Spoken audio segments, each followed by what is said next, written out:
My goal here is to explain to you what Austrian economics is and distinguish that from the mainstream of economic thought, your typical average economist out there that you might see on television, might be working for the Federal Reserve or the Treasury Department, things of that nature. Austrian economics is the oldest continuous school of economic thought. It was essentially founded in 1870, but we date our roots back to 1730. So we're the oldest school of economic thought. We're actually also the smallest school of economic thought. There's probably 100 or maybe 1,000 mainstream economists for every Austrian economist today. And oddly, we are also the fastest growing school of economic thought. So we're the oldest, the smallest, and yet we're the fastest growing, and that growth has intensified in the last few years, largely due to the economic crisis. Mainstream economics, generally Keynesian economics, but there's other schools of thought out there as well. They use very complicated methods.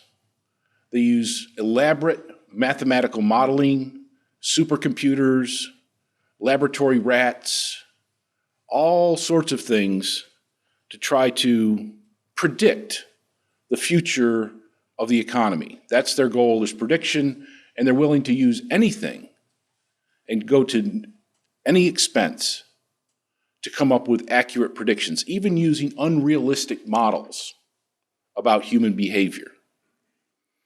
The Austrians, on the other hand, have a very simple approach to economics of using logic and reasoning to try to understand human economic behavior and various economic processes. And while that's simple, it's not necessarily easy. We've spent several hundred years now trying to develop economics as a realistic approach to human behavior.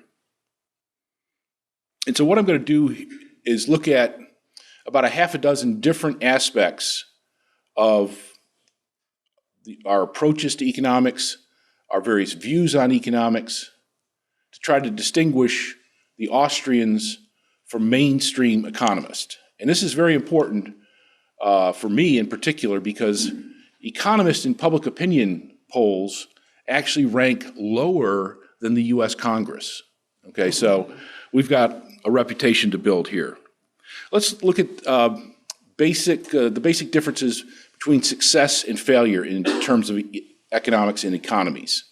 The US, the United States, was a very successful economy built from virtually nothing to what it is today, which is the world's largest economy. You can look at other countries as well, like Hong Kong, very, very successful. And then you can look at other areas which were not successful. Various African economies have fared very poorly. Many of the former communist countries fared very poorly, where the economies actually shrank over time. And then you can look in more recent times, and you look at China and India, which have gone from very low levels of economic development to the fastest growing economies in the world. Okay, so what explains that? Austrians, on our view, is that free markets in the economy lead to success. That private property rights, where individuals have clear title to their houses, their factories, their warehouses, their goods and services, that's also very important. People want to feel secure in their property rights, and if they do feel secure, they're willing to increase the amount of property. They're willing to save, they're willing to invest. We also feel that sound money is very important for an economy so that the measuring rod in all exchanges stays stable over time. And so Austrians advocate a gold standard where gold coins and silver coins are the medium of exchange. And that medium is essentially stable over long periods of time so that when we're measuring things, just like with a yardstick, we don't want the length of that yardstick changing very much, okay? Now, mainstream economists have a different view. They are very heavily into that regulation, that government regulation of the economy is essential to create a growing economy. They find market failures all over the place. They believe in a government safety net is important for economic growth, and they view things like the Federal Reserve or central banking, which controls the money supply as well as the banking system, is the key to economic success. So we disagree wholeheartedly with that approach, but that's the difference. The issue of prediction is very important for the mainstream economists. That's their goal, and it's a worthy one. Everybody wants to know the future. Austrians believe that you can't know the future with certainty. However, Austrian economists have successfully predicted all of the major economic crises over the last century. Ludwig von Mises, for example, the namesake of this institute, correctly predicted the Great Depression in a book that he published in 1928. F.A. Hayek also predicted it, who was Mises' student. Mainstream economists at the time thought we were in a new era of prosperity that would never turn back. The same was true for the stagflation of the 1970s. Murray Rothbard, who was the first academic vice president of this institute, successfully predicted the oncoming stagflation of the 1970s, where mainstream economists thought we were, again, in a new era. When we came to the tech stock bubble of the late 1990s, Austrian economists, by the dozens, were warning about the bubble and the crisis to come, while mainstream economists were predicting, once again, a new era. Because of technology, the only thing that they were worrying about was that the technology was going to put people, we wouldn't have anything left to do in terms of work. And then, of course, with the housing bubble and the current economic crisis, Austrian economists were writing about that in 2003, 2004, 2005, while mainstream economists were predicting a new era. You could never lose money in housing, they were telling us. Real estate prices never go down. So that's the story in terms of prediction. How about the cause of this economic crisis? Well, it's already been mentioned that Austrians view the Federal Reserve policy of setting interest rates at 1% in 2002, 3, 4 was the cause of this crisis. That low interest rates led to increased demand for housing, more homes, bigger homes, and a lot more debt. Mainstream economists say it was a lack of regulation of the economy, that we had bad regulations, and that consumers and investors were, for whatever reason, exhibiting highly speculative behavior. So they were blaming the consumer, people, for the crisis. We find that it was the Federal Reserve. Well, how about the cure to this crisis? Well, Austrians believe that easy credit and low interest rates led to too much debt and too little saving, leaving households and businesses at risk for lower housing prices. Therefore, the key to curing this crisis is less debt and more savings. Mainstream economists view that we need more regulation and that government must provide a stimulus in the form of increased government spending and even more debt. So the mainstream wants us to take on even more debt, while the Austrians view that debt is key to the problem. So what should the Fed do? What should the federal government do and the Federal Reserve do at this point? Well, Austrians believe that interest rates, as been previously shown, should be determined by the marketplace, by the free interchange of borrowers and lenders, savers and investors. So the Fed should do, in our view, nothing, that it should allow interest rates to find their own level. Bailouts by the Fed only lead investors to even worse behavior. knowing that the Fed will bail them out. Okay, it's a moral hazard. If you see people getting bailed out, then why not undertake risky behavior yourself? It should be noted that the chairman of the Federal Reserve is a PhD, mainstream economist. He got his doctorate in economics. He wrote his dissertation on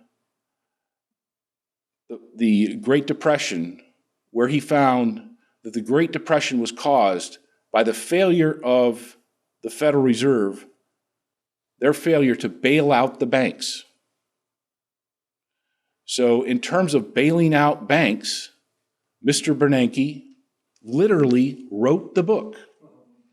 So in retrospect, I guess it shouldn't be too surprising that he moved his way up the ladder to become the nation's chief inflationist. Deflation is an interesting topic. You might have heard that occasionally in the news and in the newspaper and the financial news. Deflation for mainstream economists is literally the black hole of economics. In other words, if you see prices falling in the economy, that for them that can lead to bankruptcies and foreclosures, with assets having to be sold off at auctions, and that's causing lower prices, which is causing bankruptcies, foreclosures, and failures and layoffs, leading to even still lower prices, and the economy literally swirls down the black hole like water down a toilet. So they're fearful of this, and they're willing to do anything to prevent it, going to extreme measures, such as putting out hundreds of billions of dollars out there to try to keep prices up. Austrians have a completely different view. We view deflation as a perfectly normal part of the economy, where we expect in a free market economy on sound money for prices of things to go down, like the price of computers going down, the price of television sets going down, the price of cell phones going down. We would expect in a free market economy that the prices of everything would be going down slowly over time. So we're not afraid of it. We, just like everybody who shops at Walmart, enjoy lower prices, where the mainstream economists fear them. They have a phobia of lower prices. In a crisis, deflation actually plays a critical role that the mainstream economists don't see. So let's think about a crisis and think about falling prices. What's actually happening? Well, the first thing in a crisis is that stock prices go down dramatically. The price of capital goods falls dramatically. The price of raw materials and commodities falls dramatically. There's also large decreases in real estate prices. There's a notable decrease in wages. As people get laid off, the wage pressures go downward. There's widespread bankruptcies, foreclosures, and layoffs. Resources are being dislocated, right? That's what's happening. Capital, labor, and real estate is being dislocated from where it was. And there are small decreases in consumer goods. Luxury goods might fall dramatically, but necessities fall very little because of consumers' inelastic demand. You're going to buy toilet paper. You're going to buy bread and milk or rice or whatever. You're going to buy the necessities. And this seems awful unfair on the surface of it, doesn't it? Where the basic necessities are falling very little. However, what the mainstream economists miss here is that this changing of prices and this dislocating of resources is opening up profit opportunities. The price of consumer goods is staying firm, but capital is falling, land prices are falling, real estate prices are falling, raw material prices are falling, labor prices are falling, and so the gap between all the resources you need to make consumer goods, and the price of those consumer goods is widening. And that widening between those prices is profit opportunities. As a result, people become more entrepreneurial because of these widening opportunities. They think, you know, I can get the land, I can buy that store or rent that store and hire a few kids and get some raw materials and sell at a profit. People also become more entrepreneurial because of lack of jobs. Okay? I've got to do something, I've got to make some money. That's what people are doing all over our economy and all over the world right now. So entrepreneurs put these resources back together. They reallocate those dislocated resources into new firms and new functions. This puts the brake on falling prices. Instead of being a black hole that the mainstream economists see, we see deflation as a shock absorber. There's a shock to the economy, the deflationary process starts, but it's actually a shock absorber that reallocates those misallocated resources back to productive areas that consumers want. So again, entirely different vision of the world. And of course, our vision of stimulus and bailouts and other programs is also quite different. We view stimulus spending, we associate that with higher taxes, higher inflation, and if the money is borrowed, that just means our future taxes are going to go up. None of that is good, either for the people paying higher taxes today or investors looking at the future. It makes the outlook worse for entrepreneurs. It reduces our incentive to invest. And more importantly, it doesn't work. And if we're borrowing the money, it just adds to the national debt. Bailouts are also something we disapprove of. You're giving money to bad companies, the poorest run companies. Sometimes it's just a matter of bad luck, but that's the capitalist system. You give bad incentives to both good companies and bad companies with bailouts. In terms of the Federal Reserve's policy, of course we disapprove of that. It discourages savings. Looking at those low interest rates that Doug was talking about, everybody I know, if I go to a party or something like that and they find out I'm an economist, they want to know what they can do. How can they make money on their savings?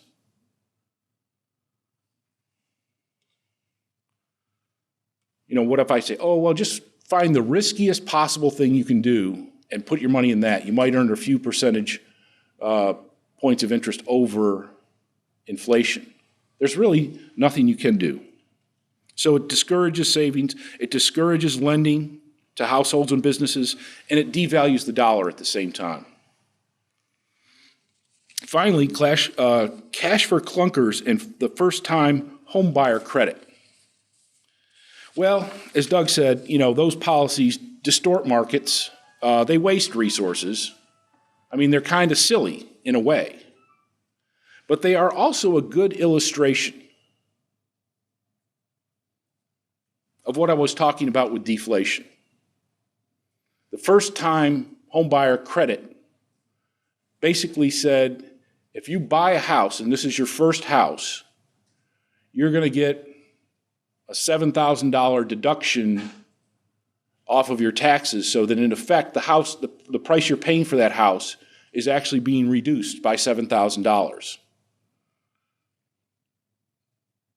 Okay, if you buy a car, we're going to give you this cash for clunkers rebate. So you're in effect reducing the price of those cars, the new car purchases. So what this illustrates is not that we want to follow these policies indefinitely, but what it illustrates is that lower prices cause people to buy things. Okay, that's really the solution. We shouldn't fear deflation. We shouldn't fear allowing the marketplace to work, even if it involves a lot of pain in the short run.